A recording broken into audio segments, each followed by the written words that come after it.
히브리서 오늘 개요 교재 나누도록 하겠습니다.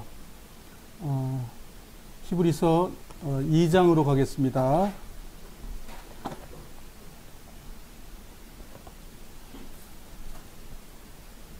히브리서 2장 1절서부터 3절까지 같이 읽어보도록 하겠습니다. 찾으셨으면 함께 읽겠습니다. 시작. 그러므로 우리는 더욱 조심하며 배운 대로 행해야 합니다. 그러면 결코 진리에서 멀어지지 않을 것입니다. 하나님께서 천사들을 통하여 가르쳐 주신 것들 역시 진리입니다. 그것을 따라 살지 않거나 순종하지 않는 사람들은 벌을 받게 될 것입니다.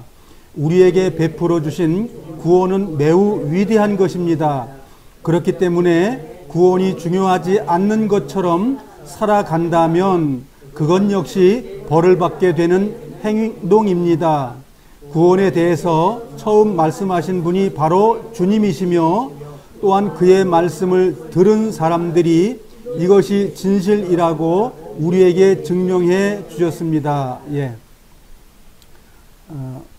오늘 히브리서를 배우는 대표 구절로 히브리서 2장 1절서부터 3절을 읽었습니다. 구원을 등한히 여기면 버림받는다. 구원을 등한히 여기면 불에 들어간다. 그런 내용입니다. 그러니까 한 번 구원은 영원한 구원이라고 하는 사람들은 이 말씀을 다 바꿔야 돼요. 그거는 상급받는데 조금 부족함이 있는 거야. 이런 식으로 많은 분들이 생각을 합니다. 그러나 성경은 히브리서를 통해 가지고 주님의 구원 사역을 짓밟거나 죄에서 떠나지 않는 사람들은 심판한다, 이렇게 말하고 있습니다. 그래서 야고보서와 히브리서가 아주 어려운 성경입니다. 왜 어렵냐면 구원받고 좀 죄 좀 지면 어때? 뭐 다 구원받은 하나님의 자녀인데, 하늘의 자녀인데 뭐 그 정도 했다고 해서 지옥 보내겠어? 뭐 이런 식이죠. 그러나 하나님은 죄를 보실 수 없는 분이라는 것과 하나님께서 그 죄인과 함께 거하지 못한다는 것, 그걸 망각하는 거예요. 만일 죄를 그렇게 심상하게 할 수 있는 일이 벌어졌다면 예수님은 와서 피 흘려 죽을 필요도 없고 깍두기 벗겨가지고 팬티도 안 입고 고난받을 이유가 하나도 없는 거예요. 그래서 하나님께서 그걸 다 해놨는데도 불구하고 또 죄 가운데 거하는 일이 생긴다면 그는 버려온 자라고 말하는 것이 히브리서와 야고보에서 말을 하고 있는 거죠. 그래서 오늘 히브리서 개요를 말씀을 드리면 5가지의 그 예제가 나와 있습니다. 5가지 예제를 제가 칠판에 기록했는데 칠판에 기록된 내용을 대충 정리하고 이제 오늘 그 교재를 마무리할 것입니다.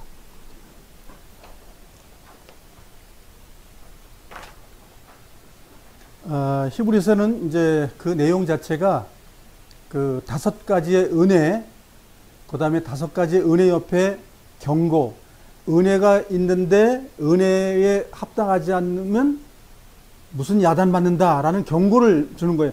좋은 것 하나 주면서 얘야, 너희 금덩어리 좀 잘 보관하거라.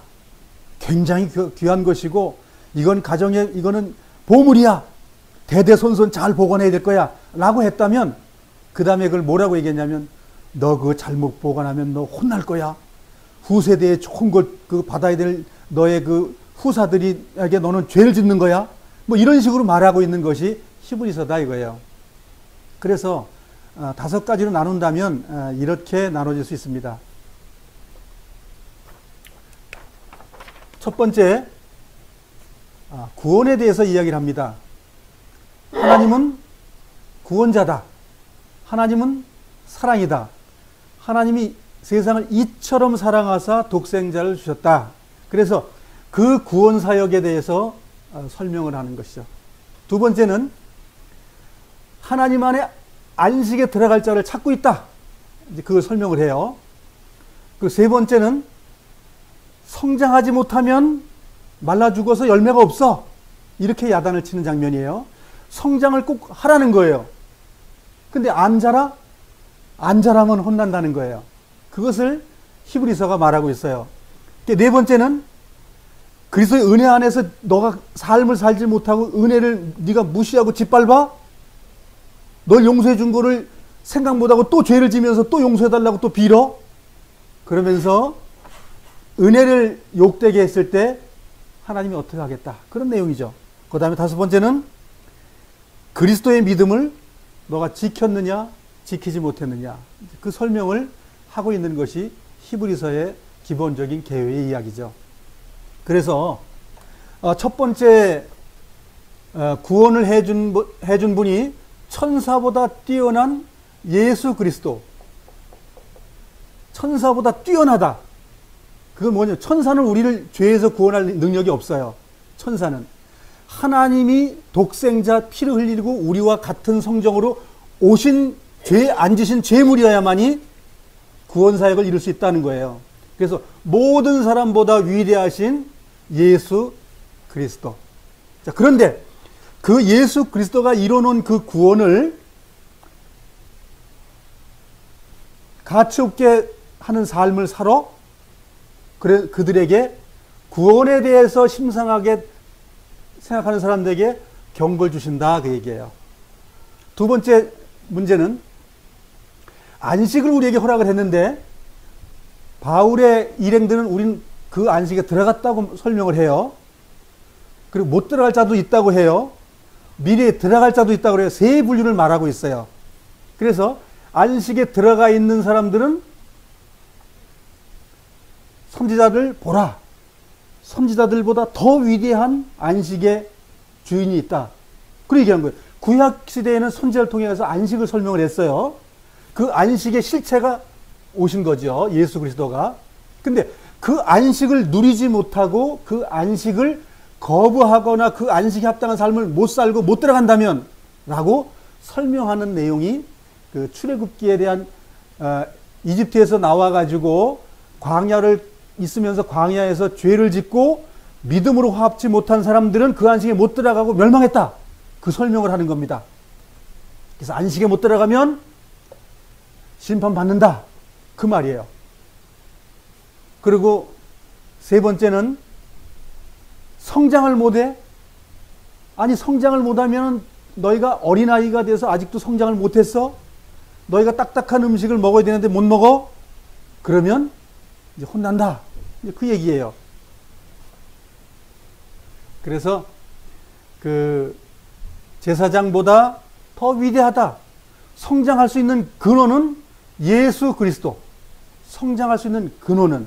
그러나 구약시대의 대제사장은 1년에 한 번씩 자기를 정결케 하는 소를 잡아야 되는 일을 하지만 예수님은 완전한 구원으로 끝내신 분인데 그걸 가지고도 너희들이 성장을 못해?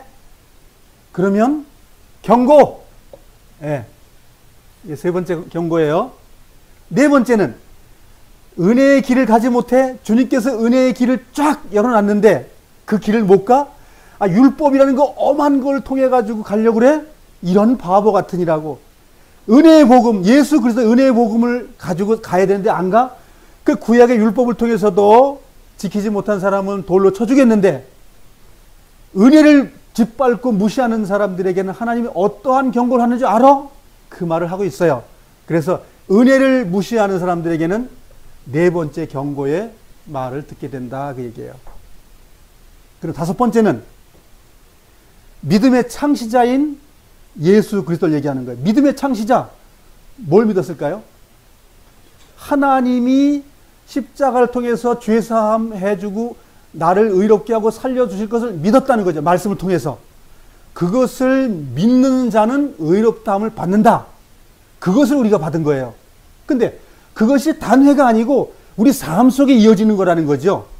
열매, 씨가 심겨지고 줄기가 나고 이파리가 나서 꽃이 피고 열매를 맺는 그 과정이 믿음이라는 거죠. 그런데 그 믿음이 자라가지 못해가지고 그 창시자의 믿음과 같지 않으면 경고를 받는다. 그것이 지금 히브리서에서 이야기하고 있는 내용입니다. 그래서 우리가 이제 히브리서를 이제 공부하면서 1장서부터 13장까지 공부하면서 그 안에 이 내용이 다 들어 있습니다. 그래서 이 내용은 한 번 구원은 영원한 구원이라는 것을 반박하는 성경 이야기입니다. 그러면 한 번 구원 받았으면 왜 이렇게 책망이 많어? 다 됐어야 되는데 그렇지 않고 성경에서 책망받는 이야기들을 다 끌어서 얘기하고 있더라 그거예요.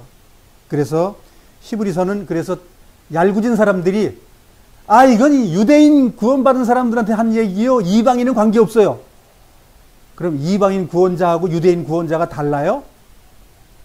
하나님은 사람을 구원하러 오셨어요.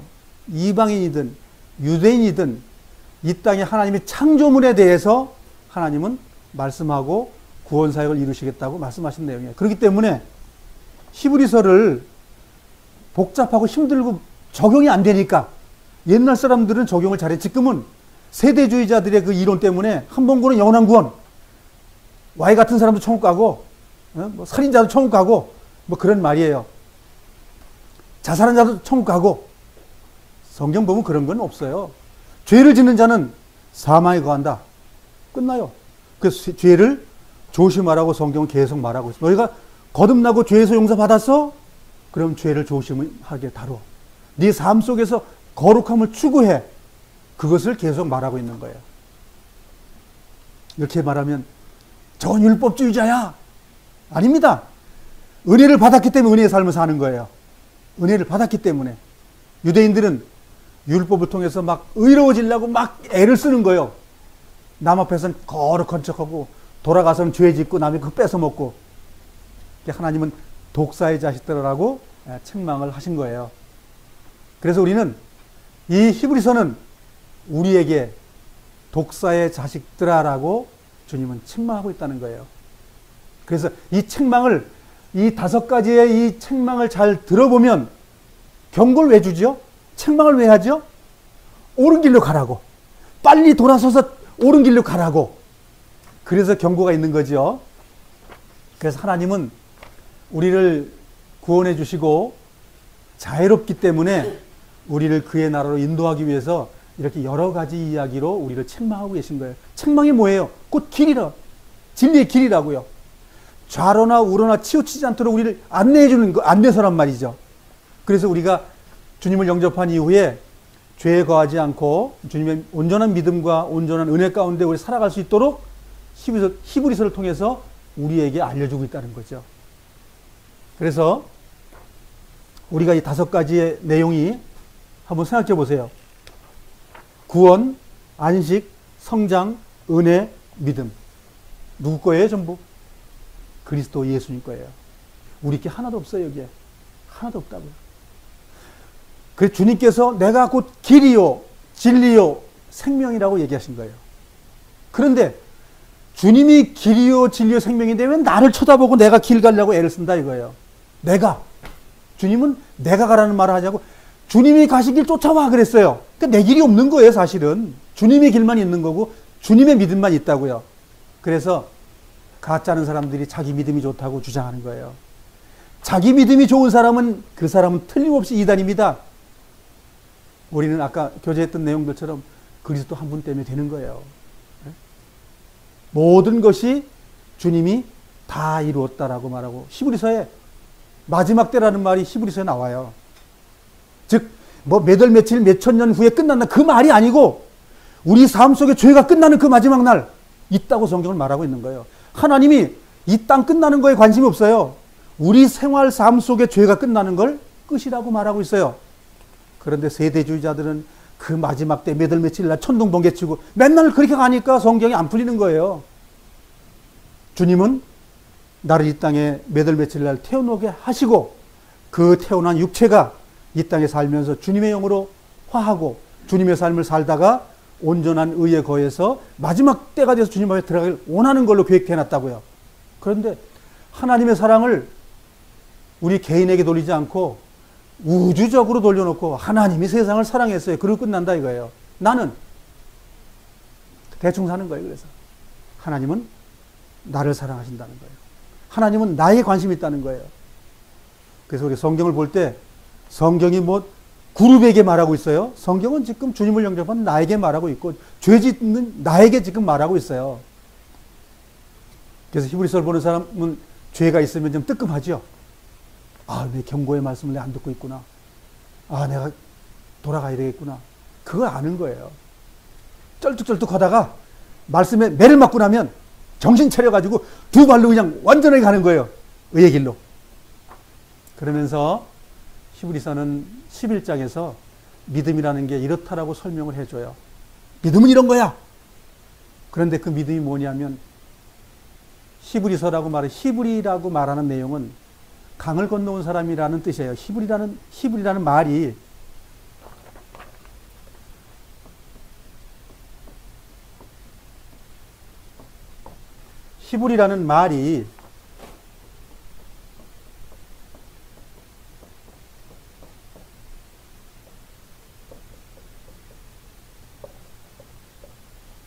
강을 건너온 사람들이라는 말이에요. 그 강을 건너온 사람들에게 주는 경고가 꼭 나쁜 건가요? 경고는 사랑입니다. 경고는 사랑이에요. 안내해 주는 거니까. 그래서 무슨 강을 건너온 사람들이에요, 우리가?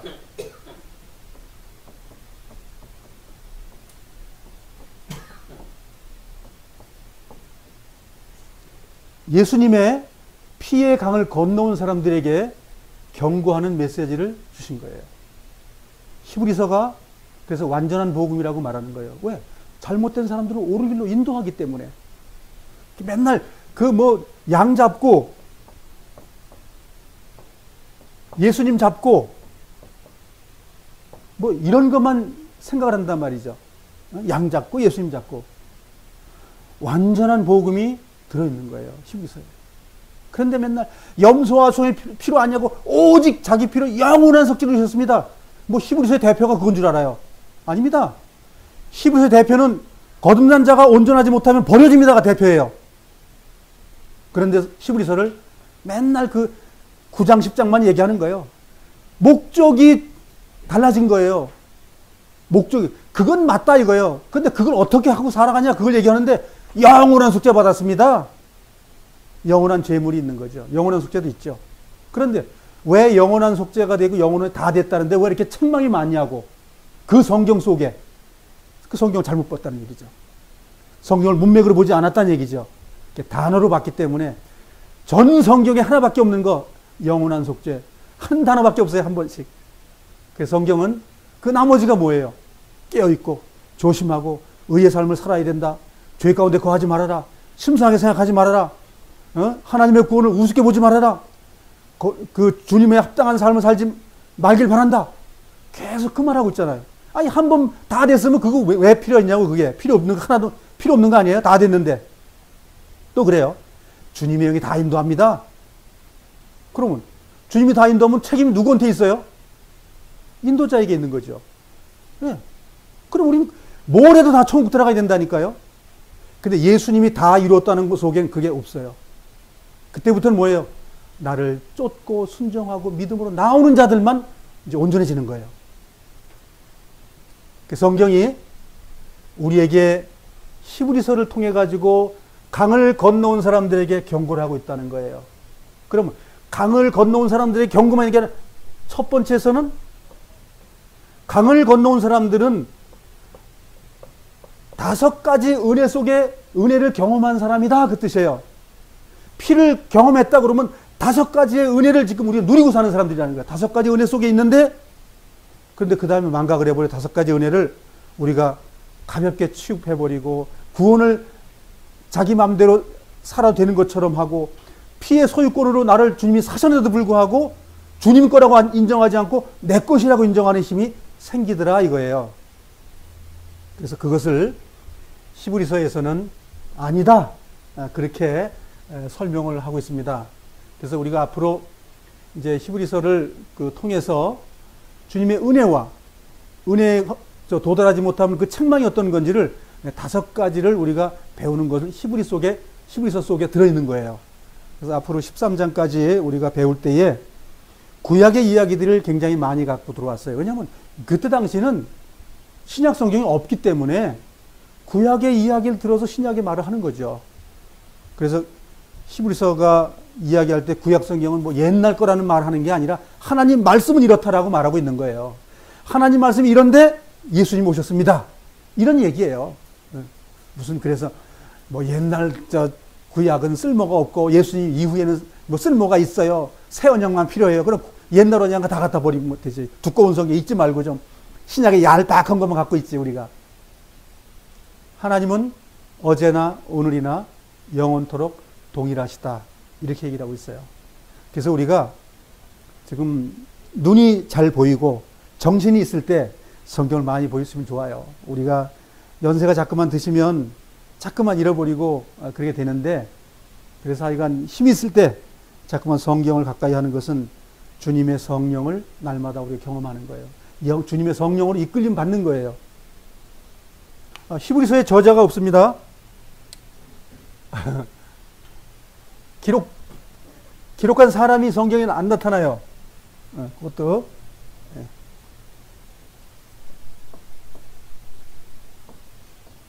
기록한 사람이 누군지 명확하게 기록이 되어 있는 게 없어요. 기록 연대는 우리가 이제 성경 히브리서 우리 보면 여기 64년에서 67년이라 했잖아요. 64년에서 67년 사이에 기록했다고 말해요. 그리고 기록자는 굉장히 많은 사람이 이야기를 하죠. 그래도 바울이 기록했다는 게 그래도 심중이 제일 굳고요. 그렇지만 바울이 꼭 그랬다고 말하는 것은 확증이 없어요. 단지 디모데가 감옥에 들어갔다 나왔다는 말 뒤에밖에 없어요. 그렇지만 바울, 그 다음에 아볼로, 그 다음에 누가, 뭐 굉장히 많은 사람이 이제 말하자면 이름이 올라와요. 누가 그래 기록했을 것이다. 뭐 누가 기록했을 것이다. 이런 식으로. 그렇지만 딱 집어가지고 성경에 나와 있는 것대로 누가 그 기록했습니다. 그건 없어요. 그런데 왜 이 하나님의 정경에 들어있죠? 하나님의 인도하심이죠. 하나님의 지키심이라고요. 순전하신 말씀을 지키시는 하나님의 능력이라고요. 연대는 예루살렘이 멸망하기 전, 즉 지금 그 64년에서 67년이면은 바울하고 베드로하고 순교 바로 전의 이야기예요. 그러면 순교 바로 전 이야기라면 그때 당시에 핍박이 얼마나 컸다는 거예요. 어마어마한 핍박이 있는 거예요. 그러니까 이 내용은 핍박이 힘들어도 지키라고 주는 이게 안내서란 말이죠. 위로 책이란 얘기. 지금 네로 이제 로마가 그렇게 그리스도인들을 박해해도 믿음을 지켜야 한다고 말하는 것이 이제 히브리서의 이제 그 메시지죠. 희망적인 이야기죠. 그러면서 믿음의 선진들이 얼마나 고생했는 줄 알아? 너희들 당하는 거 힘들지? 그렇지만 구약의 믿음의 선진들도 이렇게 고난 당하면서 군화에 들어갔어. 이렇게 말하고 있는 거죠. 그래서 기록자 누군지 모른다. 연대는 대충 뭐 60년도 전후에 기록됐을 것이다.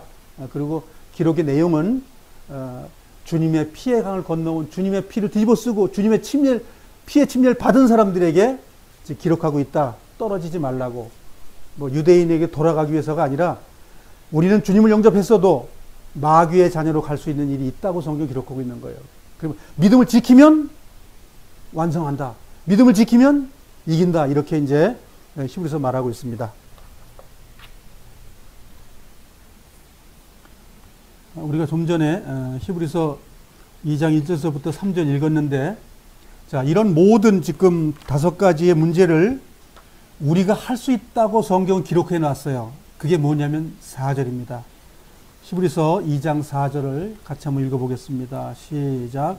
하나님께서도 기적과 큰 표적과 많은 놀라운 일들을 통하여 우리에게 구원을 가르쳐 주셨습니다. 특히 그의 뜻대로 우리에게 성령의 선물을 나누어 주셔서 구원을 증언해 주셨습니다. 뭐 성령님 받아가지고 성령님이 여러분들 인도했어요? 뭐 헌령 같은 게 하나님의 말씀이 내 안에 오셔서 그것이 하나님의 명령이고 말씀이고 하나님이셔요. 그 말씀이 나를 구원을 증거하는 삶으로 가는 것을 인도하고 있다는 거예요. 그래서 하나님이 나를 인도하는데 이 하나님의 구원의 증언의 삶을 안 살면 버려진다. 불로 태워져 버린다. 이렇게 되는 거죠.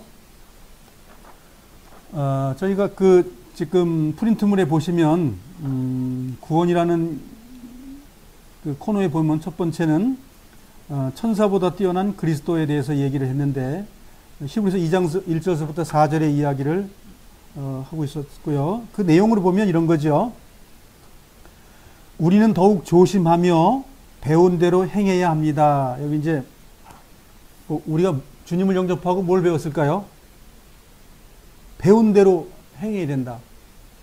자, 그러니까 우리는 주님을 영접하니 왜 뭘 해야 된다고 말하고 있어요, 지금. 뭘 배워야 되냐면 그리스도가 거룩한 것처럼 너희도 거룩하라. 그걸 배우는 거예요. 주님이 죄를 해결하기 위해 오셨지 죄 짓는 거 내버려 두기로 오신 분이 아니다. 그 얘기예요.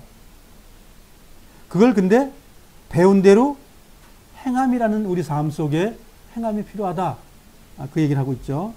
두 번째, 우리에게 베풀어 준 구원은 매우 위대한 것이다. 그렇기 때문에 구원이 중요하지 않은 것처럼 살아간다면, 구원이 중요하지 않는 것처럼 살아간다면 그건 역시 벌을 받게 되는 행동이다. 벌을 받는다. 주님 앞에 벌 받으면 어떻게 되는 거예요? 지옥 옆에 있는 거예요? 천국 옆에 달라붙어 있는 거예요? 주님의 나라 못 들어갑니다. 그래서 철로역정을 기록한 존 번연의 이야기는 성경 이야기를 하고 있는 거예요. 천국 간다고 아무리 떠들어대지만 죄 문제가 해결되지 않고 자기 삶을 함부로 산다면, 구원받았다 그러면 죄 가운데 있으면 그게 무슨 구원이냐고요. 성경에서 말하는 그 내용이거든요. 너가 죄에서 구원받았어? 그럼 죄를 멀리하는 삶을 내 생애 속에서 그리스도의 힘을 빌려서 해봐. 그 얘기거든요. 그런데 여기 내용은 뭐냐면 예수님의 구원을 하찮게 생각하고 살아간다 이거예요. 죄를 짓고도 아무런 감각이 없다고요. 그 문둥병이죠. 문둥병 걸리면 구약에는 어떻게 돼요? 그 집단에서 쫓겨나요. 쫓겨나면 끝나는 거예요. 근데 그 문둥병이 안 나면 영원히 그 민족하고는 떨어지는 거예요. 영원히 떨어지는 것이 지옥이란 말이죠. 그것이 무덤이고. 그래서 구원도 우리에게 심상하게 생각하면 안 된다. 그래서 그 위대한 구원을 등한히 여기지 말아라. 그러면 위대한 구원을 등한히 여기는 게 뭐예요? 위대한 구원은 우리가 죄에서 구원받은 거예요. 그럼 죄 짓는다는 얘기거든요. 그러니까 죄를 짓게 되면 예수님을 짓밟는다 그 얘기예요. 그런 것은 하나님께 벌을 받는다. 이제 그렇게 얘기하고 있는 거죠. 근데 이 내용은 우리가 이제 베드로 전후서를 다 우리가 교재를 나눴습니다. 베드로 전후서를 읽어도 히브리서에 있는 내용하고 똑같은 내용이에요. 주님을 영접했다면 거룩함과 정결하는 삶이 그리스도로부터 나오는 삶이 안 되면 버려진다고 성경은 말하고 있는 거죠. 두 번째 경계는 안식에 대한 경계를 하고 있습니다. 성경에서. 선지자보다 뛰어난 예수 그리스도가 안식을 만들어 놨는데 너희들이 그 안식을 함부로 하고 있어? 들어가지도 못해? 우린 들어가고 있잖아. 왜 들어갔냐면 우리 예수님 안에서 고난받고 순종하는 삶을 살았기 때문에 지금 그 안식에 있는데 너희들은 못 들어갈 수 있고 들어갈 수 있다. 이렇게 지금 성경은 말하고 있는 거죠. 그래서 두 번째 경고의 말씀은 히브리서 3장 7절서부터 4장 13절에 있는 내용이 그 안식에 대해서 경고하는 내용이에요. 못 들어가는 것은 이러이러해서 못 들어간다 라고 말하는 거죠. 안식에 못 들어가면 버려진다. 이제 그런 말을 두 번째 코너에서 하고 있는 거죠. 두 번째 이제 그 안식에 대한 경고는 무엇이냐면 성경 구절 보면 그러나 믿는 우리들은 하나님이 안식에 들어가서 쉴 수 있습니다. 지금 바울의 일행들은 쉬고 있다고 말하고 있습니다. 이것은 하나님께서 말씀하신 것과 같습니다. 즉 하나님 뭐라고 말씀하셨냐면 예수님을 믿고 신뢰하는 삶 속에서 안식이 난다. 이렇게 말한 것처럼 자기들은 그렇게 하고 있다라고 말하고 있는 거죠. 광야에서 순종하지 못하고 죄 지은 자들이 멸망했다. 광야라고 말하는 것은 이집트에서 피로써 구원받은 사람들이에요. 그 사람들이 광야에서 죄를 져서 버려받았다. 그것처럼 지금도 마찬가지다. 너희들이 주님을 영접한 이후에 죄 가운데 있으면서 그 안식에 못 누려? 그럼 너희들은 멸망받는다. 그 말을 하고 있어요. 그래서 우리들은 그 안식에 들어가기를 힘써야 합니다. 그래서 이제 마지막 경고는 뭐냐면 안식에 들어가기를 힘써야 된다. 한 번 받으면 구원받으면 된 건데 힘써야 될 일이 뭐가 있을까요? 성경은 힘쓰라고 말하고 있는 거예요. 성경은 전적으로 나를 움직이고 주님께 순종하고 쫓아올 수 있도록 성경은 말하고 있다는 거예요.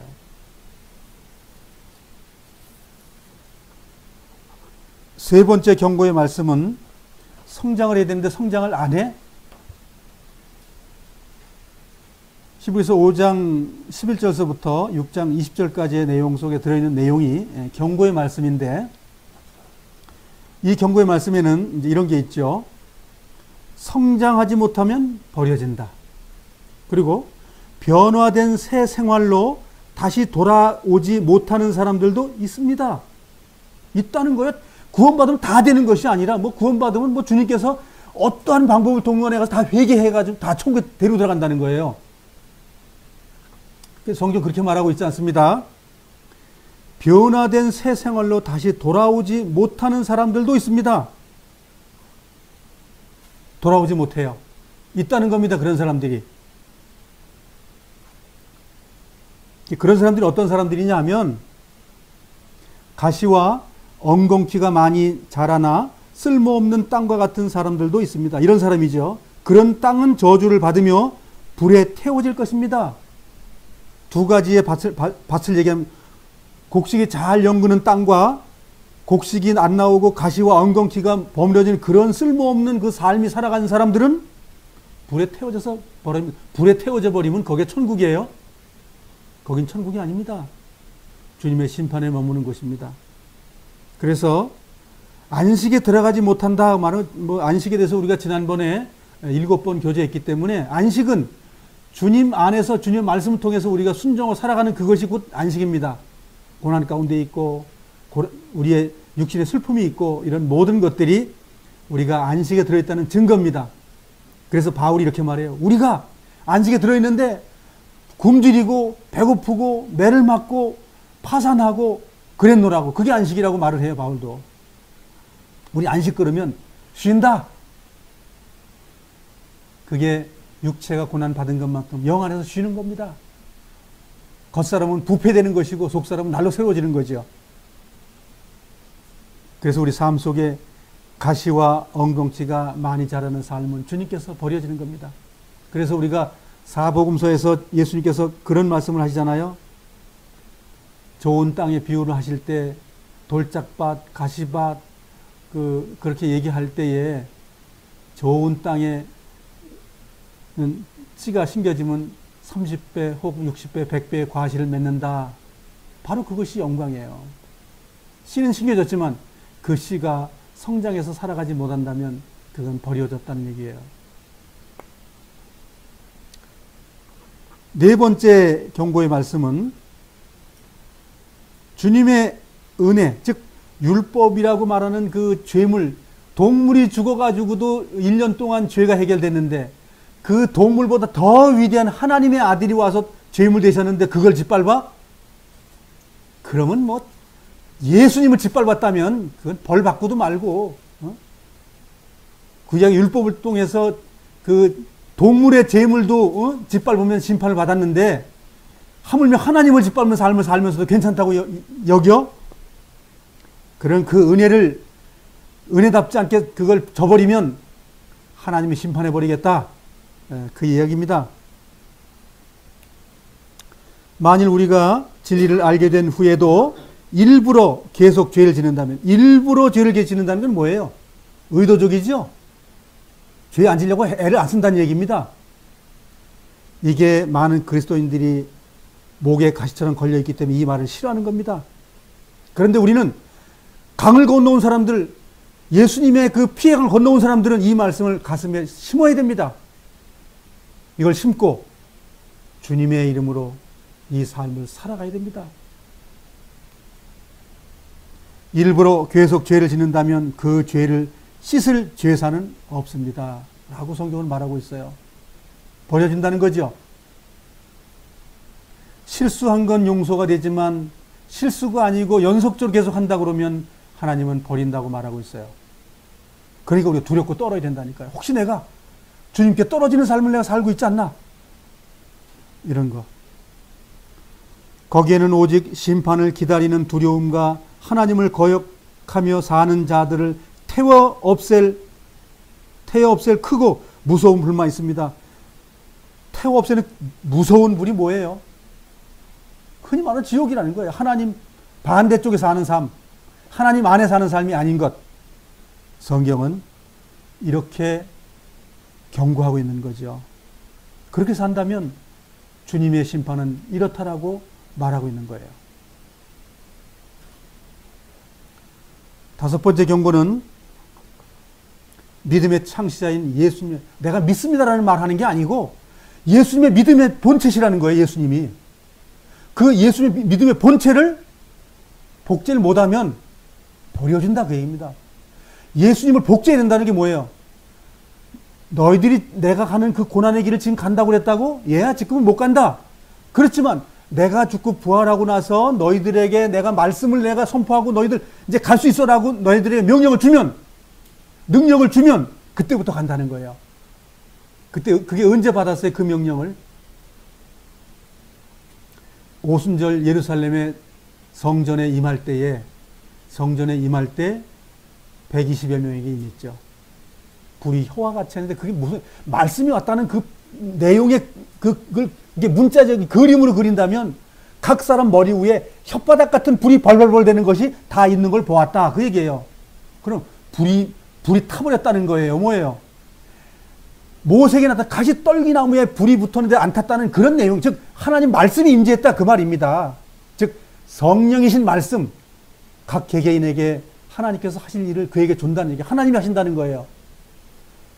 그것을 부인하는 삶, 그 믿음을 부인하는 삶, 그것이 예수님을 거역하고 버리는 삶이라고 성경은 말하고 있는 거예요. 그 예수님의 본질을 우리가 버린다면 그 강을 건너온 사람들이 아니라는 거죠. 다섯 번째 경고는 이제는 하나님께서 하늘로부터 우리에게 경고하시는데 우리가 그 말씀을 듣지 않는다면 어떻게 되겠습니까? 하늘에서 음성이 나와요? 이경희 자매님 잘 사시오. 뭐 이렇게 나옵니까?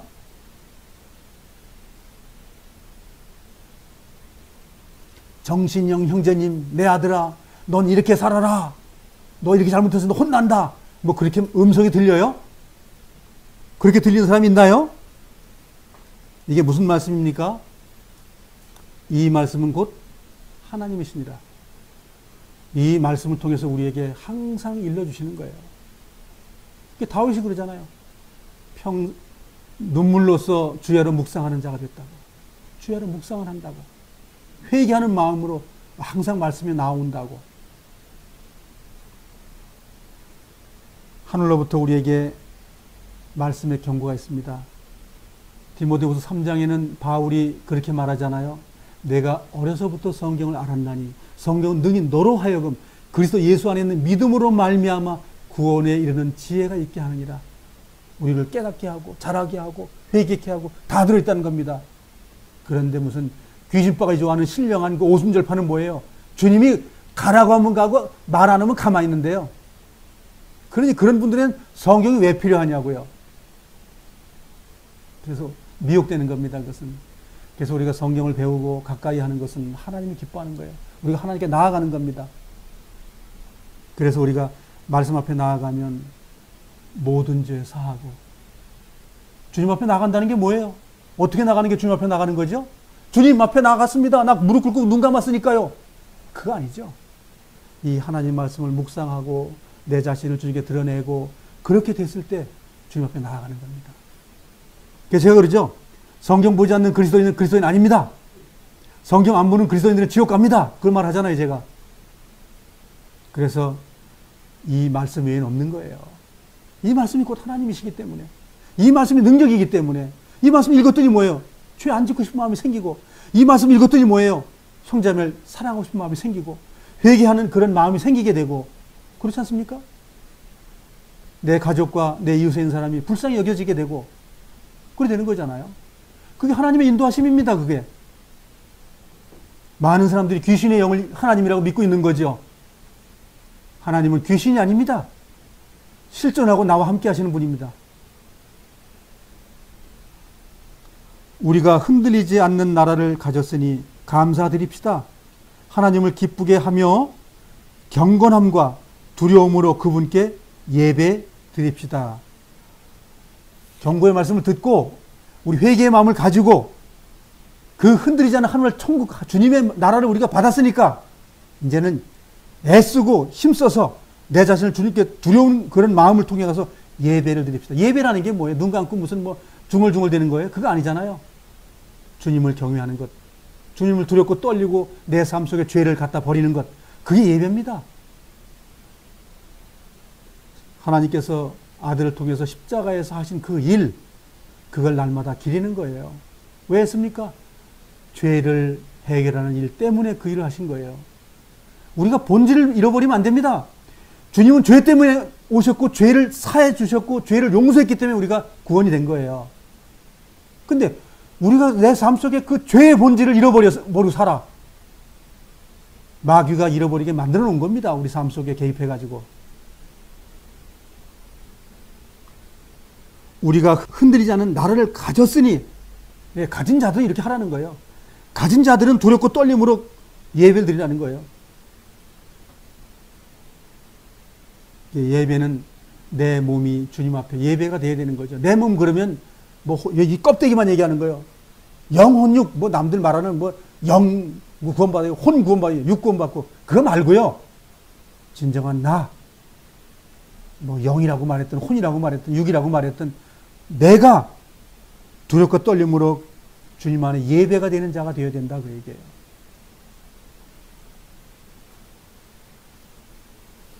그래서 그렇게 못 사는 사람들에게는 주님이 이런 경고를 하고 있는 거죠.